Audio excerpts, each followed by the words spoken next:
Annie Girardot, l'une des plus grandes icônes du cinéma français, a dédié sa vie entière aux arts. Avec 135 films à son actif, ses rôles n'ont pas seulement touché le cœur des spectateurs, mais ont également laissé une marque profonde dans l'histoire du cinéma mondial. Cependant, derrière les projecteurs et la gloire, se cachait une vie inconnue de beaucoup, remplie de souffrances, de pertes et de douleurs indescriptibles. Bien que sa carrière illustre ait été largement reconnue, une partie de la vie d'Annie Girardot restait méconnue, les tragédies cachées et sa lutte contre la maladie d'Alzheimer. Et aujourd'hui, nous allons plonger dans l'histoire de la vie sombre d'Annie Girardot, des hauts et des bas de sa carrière jusqu'à sa mort tragique, en passant par les douleurs qu'elle a endurées jusqu'à la fin de sa vie. Une enfance difficile. Annie Girardot est née à Paris, dans le 10e arrondissement, au sein d'une famille au passé complexe et difficile. Sa mère, Raymonde Noël Félicie Girardot, était sage-femme, tandis que son père, Auguste Helfinger, venait d'une famille notable d'Alsace. Cependant, il était déjà marié à une autre femme, et Annie n'a jamais été officiellement reconnue par lui. Tragiquement, elle n'a jamais eu l'opportunité de connaître son père, car il est décédé en 1933, alors qu'Annie était encore très jeune. Élevée dans une famille d'accueil à Saint-Cy-sur-Marne, Annie a fini par retrouver sa mère au château de Bénouville, où celle-ci travaillait. Au départ, Annie avait l'intention de suivre les traces de sa mère en devenant infirmière et sage-femme, en étudiant à Caen pour poursuivre cette carrière. Cependant, le destin en a décidé autrement. Dans un tournant remarquable, Annie a décidé d'abandonner ses ambitions dans le domaine de la médecine pour se lancer dans une carrière d'actrice. Sa passion pour la scène l'a conduite à s'inscrire au Conservatoire de la rue Blanche en 1949, où elle s'est formée de manière rigoureuse. En plus de ses études, Annie se produisait également le soir dans des cabarets tels que la Rose Rouge à Montmartre, sous le nom de scène Annie Girard, et plus tard au Lapin Agile. Elle est même apparue dans des productions de théâtre musical, comme Dugudu avec la compagnie de Robert Derry, où elle rencontra des acteurs notables tels que Michel Serrault, Jean Poiret et Jacqueline Maillan, qui joueraient un rôle essentiel dans sa carrière future. En juillet 1954, Annie Girardot a obtenu son diplôme du prestigieux Conservatoire national supérieur d'art dramatique avec 2 premiers prix. Peu après sa diplomation, elle a été découverte par le célèbre Jean Cocteau, qui a été impressionné par son talent et l'a choisi pour le rôle principal dans la pièce La Machine à écrire. La performance a été jouée à la Comédie-Française en 1956 et a même été diffusée en direct à la télévision. Cocteau, qui avait reconnu son potentiel, a salué Annie en disant « C'est le plus beau talent dramatique depuis la guerre ». Annie elle-même a exprimé sa profonde admiration pour Cocteau, déclarant « Je suis né des mains du poète ». À la suite de ce succès, la Comédie-Française a invité Annie à rejoindre ses rangs en tant que membre officiel. Cependant, malgré cette offre prestigieuse, Annie Girardot ressentait déjà l'appel d'un parcours artistique plus libre. Désireuse d'explorer sa créativité en dehors des contraintes du théâtre traditionnel, et attirée par le monde du cinéma, elle a pris la décision courageuse de refuser l'offre de la Comédie-Française. Le 31 décembre 1957, elle a officiellement démissionné de son poste, se tournant vers une nouvelle et excitante carrière au cinéma. Les années glorieuses et le succès d'Annie Girardot. La carrière cinématographique d'Annie Girardot a prospéré dans les années 50, marquant le début d'un voyage légendaire dans l'industrie cinématographique française. Commencée avec des rôles mineurs, elle a progressivement consolidé sa place parmi les actrices les plus talentueuses et travailleuses de son époque. C'est pendant cette période qu'elle est devenue connue pour sa remarquable capacité à incarner des personnages avec authenticité et profondeur émotionnelle. L'un des films les plus marquants de ses débuts de carrière a été Rocco et ses frères, réalisé par l'iconique Luchino Visconti. Ce film est devenu un moment clé dans la carrière d'Annie, la propulsant d'une actrice relativement inconnue sous les feux de la rampe du cinéma français. Son rôle dans le film était tellement captivant qu'il a marqué sa transition, passant de jeune actrice en devenir à l'une des plus grandes stars du cinéma français. La narration puissante du film et sa performance exceptionnelle ont contribué à son héritage durable dans l'histoire du cinéma, avec la façon dont Annie a interprété un personnage fort et émotionnellement chargé, résonnant profondément auprès du public. Fort de ce succès, Annie Girardot a continué de captiver les spectateurs avec une vaste gamme de rôles variés dans des films tels que Docteur Françoise Gaillan, Mourir d'aimer et bien d'autres. Dans chacun de ces rôles, elle a démontré son immense talent, non seulement en tant qu'interprète, mais aussi en tant qu'actrice capable de jouer des personnages complexes et multidimensionnels. La capacité d'Annie à susciter des émotions profondes et à donner vie à ses personnages a fait d'elle une figure adorée du cinéma français. Ces personnages incarnaient souvent des femmes fortes, déterminées et émotionnellement intenses, des personnages avec lesquels le public pouvait facilement s'identifier et admirer. Que ce soit en jouant une amante dévouée, une professionnelle déterminée ou une femme prise dans les tourments de luttes sociales ou personnelles, les performances d'Annie ont laissé une marque indélébile dans le cœur des spectateurs. L'un des jalons les plus significatifs de la carrière illustre d'Annie Girardot a eu lieu en 1996, lorsqu'elle a reçu le prestigieux César du meilleur second rôle féminin pour son rôle dans Les Misérables. Cette reconnaissance était un témoignage de son talent et de la puissance durable de ses performances. Cependant, c'est son discours d'acceptation émotionnelle lors de la cérémonie qui a rendu ce moment inoubliable. Lorsqu'elle est montée sur scène pour accepter son prix, Annie, visiblement émue, a partagé en larmes « Je ne sais pas si l'on m'a manqué dans le cinéma français, mais pour moi, c'est le cinéma français qui m'a terriblement manqué, désespérément, douloureusement. » Ces mots poignants ont capturé la profondeur de sa connexion avec l'industrie qui lui avait tant donné, et ils ont résonné profondément chez ceux qui avaient suivi sa carrière. Son discours a non seulement mis en lumière sa passion pour le cinéma, mais aussi son amour profond pour cet art et l'industrie cinématographique française qui avait joué un rôle central dans la construction de sa carrière. Le César, couplé à son discours sincère, a symbolisé l'aboutissement de décennies de travail acharné et de dévouement à son art. Il a également souligné son héritage en tant que symbole de résilience et de génie artistique. Le succès d'Annie Girardot ne résidait pas seulement dans la reconnaissance qu'elle a reçue des critiques et de ses pairs, mais aussi dans l'immense respect et l'admiration qu'elle a suscité de la part du public du monde entier. Sa capacité à incarner la vie intérieure de ses personnages avec une telle profondeur et authenticité a fait d'elle une figure adorée du cinéma, et son impact continue de se faire sentir bien après sa disparition. La vie mystérieuse et la violence domestique. Malgré un grand succès dans sa carrière, la vie personnelle d'Annie Girardot n'a pas été facile. L'un des aspects les plus sombres de sa vie a été la nature tumultueuse de ses relations familiales et amoureuses. Parmi les histoires les plus déchirantes se trouve sa relation avec Bernard Fresson, l'un de ses partenaires, qui allait devenir l'un des chapitres les plus tragiques de son histoire personnelle.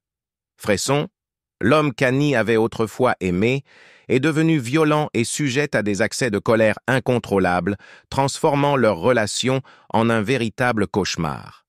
Giulia Salvatori, la fille d'Annie Girardot, a révélé dans une interview la souffrance cachée que sa mère a endurée en raison de la violence domestique.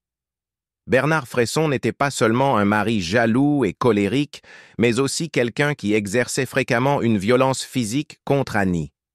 Giulia a révélé que sa mère avait subi de graves blessures physiques pendant de nombreuses années, mais qu'elle gardait le silence sur les abus, craignant pour sa propre sécurité et celle de sa fille.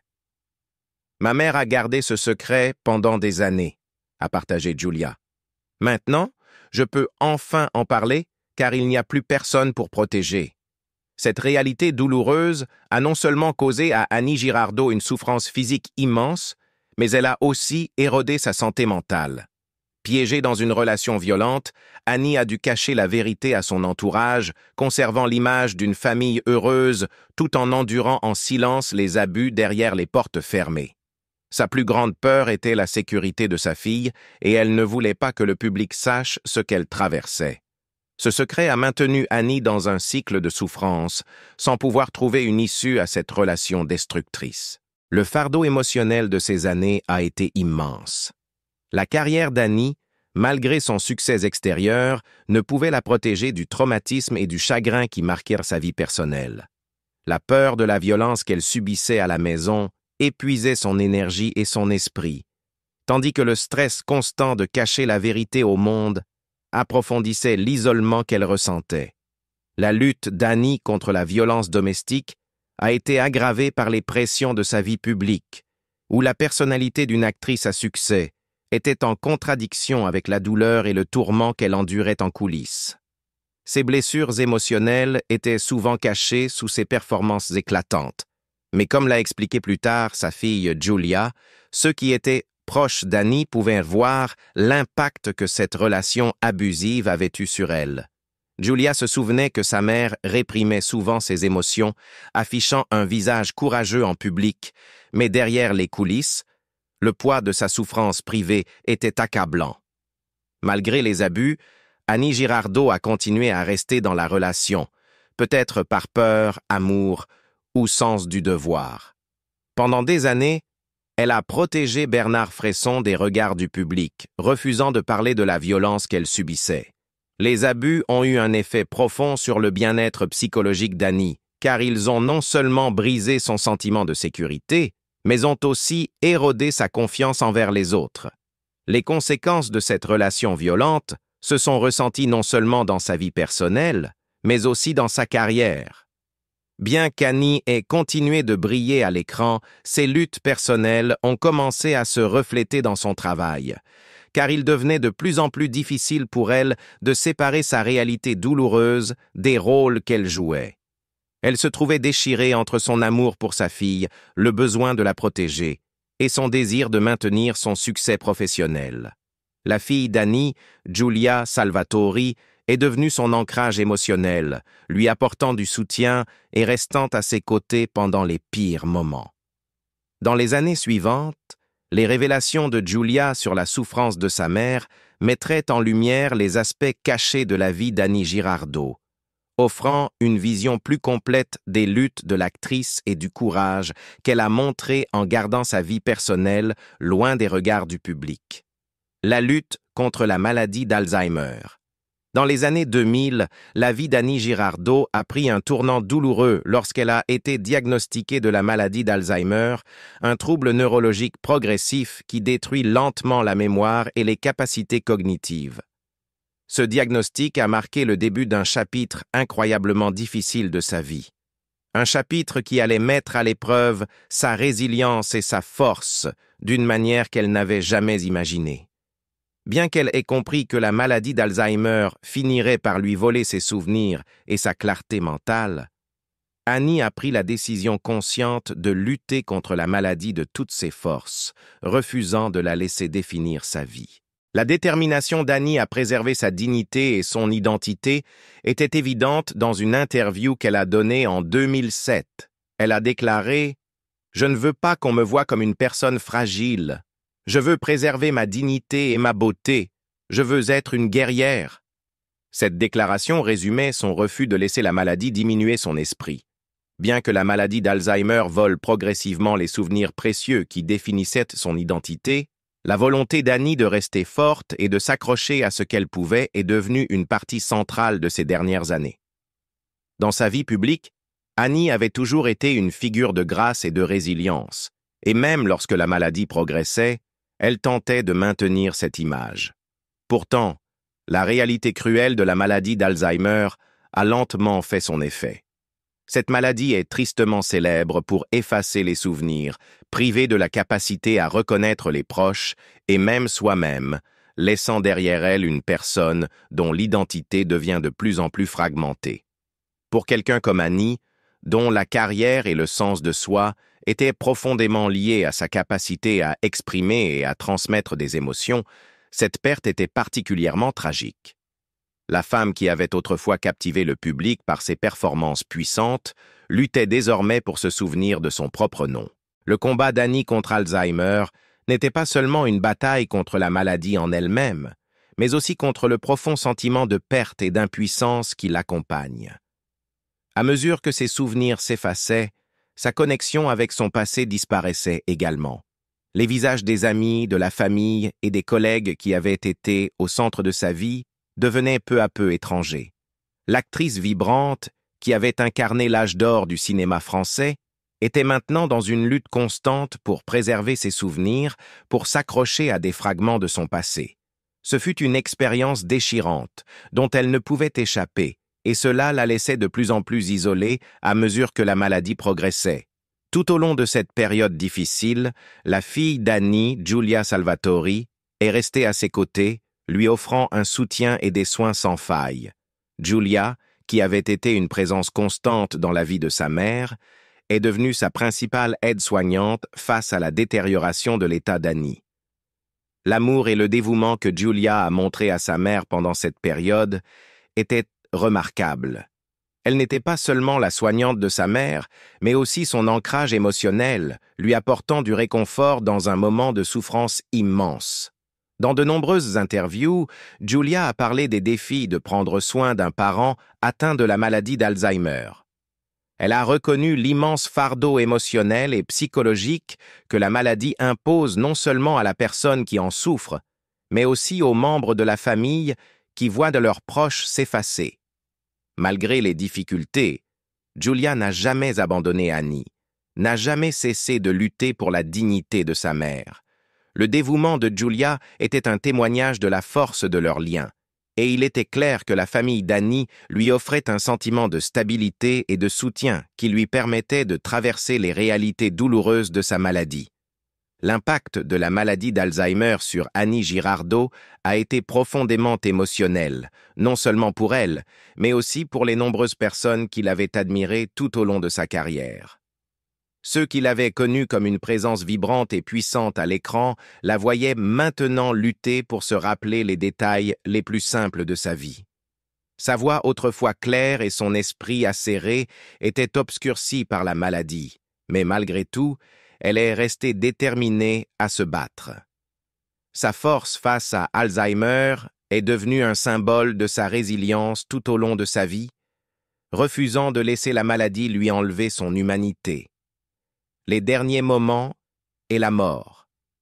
Le 28 février 2011, Annie Girardot est décédée à l'âge de 79 ans. Sa mort marquait la fin d'une vie remplie à la fois de grande gloire et de souffrances immenses. Au cours des dernières années de sa vie, Annie avait lutté contre la maladie d'Alzheimer, une maladie cruelle qui volait lentement ses souvenirs et l'essence même de ce qu'elle était. En plus du fardeau physique du vieillissement, elle endurait aussi une douleur émotionnelle et psychologique qui, pour ses proches, restait largement non exprimée. Face à ces épreuves, l'esprit d'Annie est resté fort, mais la maladie a lentement dévoré sa santé et sa carrière était depuis longtemps reléguée au passé. Malgré le déclin tragique de sa santé, l'héritage qu'elle a laissé dans le monde du cinéma perdurera pour les générations à venir. Annie Girardot avait été une icône bien aimée du cinéma français, une femme dont la beauté, le talent et la passion ont captivé des publics du monde entier. Dès ses débuts dans l'industrie, jusqu'à ses rôles dans de grands films comme Rocco et ses frères et Docteur Françoise Gaillan, Annie s'était forgée une réputation durable comme l'une des actrices les plus talentueuses de France. Mais dans ces dernières années, l'actrice qui avait autrefois incarné l'âge d'or du cinéma se battait désormais contre une maladie qui effaçait inlassablement ses souvenirs. La maladie d'Alzheimer lui enlevait sa capacité à reconnaître les personnes et les lieux qu'elle avait autrefois aimés, et le monde autour d'elle devenait de plus en plus inconnu. Bien que son corps et son esprit aient été ravagés par la maladie, Annie est restée un symbole de résilience, et sa volonté de se battre jusqu'à la fin est devenue un témoignage de sa force. Dans les mois précédant sa mort, la fille d'Annie, Giulia Salvatori, est restée à ses côtés. En tant qu'aidante, Julia apportait réconfort, amour et soutien, alors que sa mère faisait face au déclin inévitable qu'entraîne la maladie d'Alzheimer. Julia a décrit les derniers jours de sa mère avec une profonde affection, notant que malgré le poids de la maladie, Annie conservait sa chaleur et sa capacité à sourire. Dans une réflexion émotive sur les derniers moments de sa mère, Julia a partagé « Ma mère ne pouvait plus supporter, mais même dans ces derniers jours, elle souriait toujours, avec une expression douce, innocente et joyeuse. » Ces mots capturent l'essence même d'Annie Girardot, une femme qui, même à la fin de sa vie, est restée fidèle à son esprit. Un esprit qui avait autrefois brillé si intensément à l'écran et dans le cœur de ceux qui l'avaient connue. La mort d'Annie n'a pas été seulement une perte pour sa famille, mais aussi pour l'ensemble de l'industrie cinématographique. Le monde avait perdu une véritable artiste, dont le travail avait laissé une empreinte indélébile sur le cinéma français et au-delà. Sa filmographie s'étend sur des décennies, et sa capacité à incarner des femmes complexes et puissantes dans des rôles dramatiques et émotionnels en a fait une figure bien aimée dans le cœur des fans du monde entier. Même lorsque son corps se faisait de plus en plus fragile et son esprit s'effaçait, l'impact de ses performances perdurait. Ses rôles continuent d'être mémorisés, et ses films sont toujours regardés et célébrés par de nouvelles générations de cinéphiles. Dans ces dernières années, Annie avait été largement retirée de la vie publique, la maladie d'Alzheimer ayant fait son œuvre. Mais avant que la maladie ne lui vole ses souvenirs, elle avait connu les hauts de la célébrité et les bas des luttes personnelles. Elle avait fait partie de certains des moments les plus emblématiques du cinéma et son héritage en tant que femme forte et talentueuse demeure intact. Dans les années qui ont suivi sa mort, sa mémoire est honorée à travers des rétrospectives de son travail et son influence sur le monde du cinéma continue d'inspirer les futures générations d'acteurs et de réalisateurs. L'histoire d'Annie Girardot est une histoire de triomphe incroyable et de lutte déchirante, nous montrant à quel point la vie peut être complexe et fragile. De son ascension vers la célébrité dans l'industrie cinématographique française aux défis qu'elle a affrontés dans sa vie personnelle, son parcours nous rappelle la force qui réside en chacun de nous, même face à des épreuves immenses. Que pensez-vous de l'héritage d'Annie? Comment ressentez-vous que ses contributions au cinéma continuent d'inspirer aujourd'hui? Faites-le nous savoir dans les commentaires ci-dessous. Nous serions ravis d'entendre vos réflexions. Et si ce n'est pas déjà fait, n'oubliez pas de vous abonner à notre chaîne pour plus d'histoires sur la vie de figures légendaires. À la prochaine fois, prenez soin de vous et restez inspirés.